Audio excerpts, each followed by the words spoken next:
ആധുനികതയും പാരമ്പര്യവും ഒരുമിച്ച് ചേർന്നപ്പോൾ ട്രെൻഡിംഗ് ആയിരിക്കുകയാണ് ഒരു തോൽപ്പാവക്കൂത്ത്. നമ്മുടെ ഇഷ്ട ഫുട്ബോൾ താരങ്ങൾ കേരളീയ നിഴൽ നാടകത്തിന്റെ തിരശ്ശീലയിൽ എത്തിയിരിക്കുന്നു. തോൽപ്പാവക്കൂത്ത് കലാകാരനായ രാജീവ് പുലവരും സഹപ്രവർത്തകരുമാണ് ഈ ആശയത്തിന് പിന്നിൽ.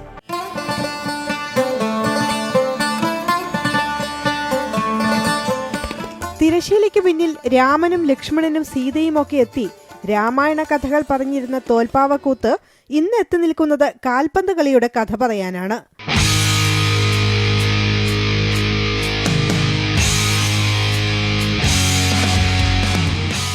ലോകം മുഴുവൻ ഫുട്ബോൾ ആവേശത്തിൽ മുഴുകുമ്പോൾ പ്രശസ്ത തോൽപ്പാവക്കൂത്ത് കലാകാരനായ രാജീവ് പുലവരും ആ ആവേശത്തിന്റെ ഭാഗമാണ്. തിരശ്ശീലയ്ക്ക് പിന്നിൽ ഫുട്ബോൾ ഇതിഹാസങ്ങളായ മെസ്സിയെയും റൊണാൾഡോയെയും നെയ്മറെയും എത്തിച്ചിരിക്കുകയാണ് അദ്ദേഹം.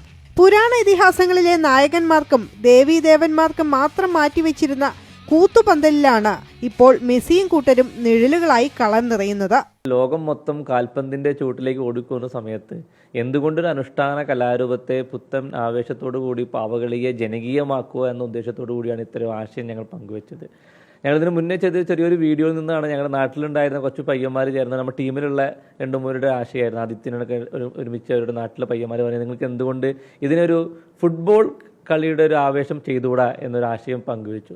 ആ ഒരു ആശയമാണ് ഇന്ന് ഈ കാണുന്ന രീതിയിൽ വലിയ രീതിയിൽ പിന്തുണയായിട്ട് എല്ലാവരും ഏറ്റെടുത്തത്. ഈ പരീക്ഷണത്തിന്റെ ഫലമായി പുറത്തുവന്ന 46 സെക്കൻഡ് ദൈർഘ്യമുള്ള ഒരു ഫീച്ചർ വീഡിയോ ദൃശ്യം ഇതിനകം തന്നെ ലോകശ്രദ്ധ ആകർഷിച്ചു കഴിഞ്ഞു. AI സഹായം കൂടി ഉപയോഗിച്ചുകൊണ്ടാണ് വീഡിയോ ചിത്രീകരിച്ചിട്ടുള്ളത്.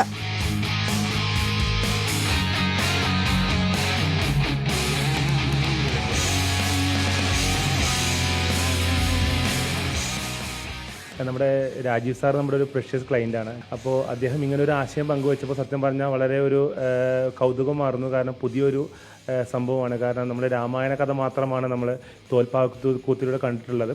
അപ്പോൾ ഇത് ഫുട്ബോൾ ആവേശത്തിലേക്ക് വരുമ്പോൾ കുറച്ചും കൂടി ജനകീയമാവുമെന്ന് അദ്ദേഹം നേരത്തെ പറഞ്ഞ പോലെ അങ്ങനെ ഒരു ആശയം തന്നെയാണ് ഞങ്ങൾക്കും തോന്നിയത്. 1 മിനിറ്റിന് താഴെ മാത്രം ദൈർഘ്യമുള്ള വീഡിയോയ്ക്ക് പിന്നിൽ ഒരുപാട് ദിവസത്തെ അധ്വാനമാണുള്ളത്.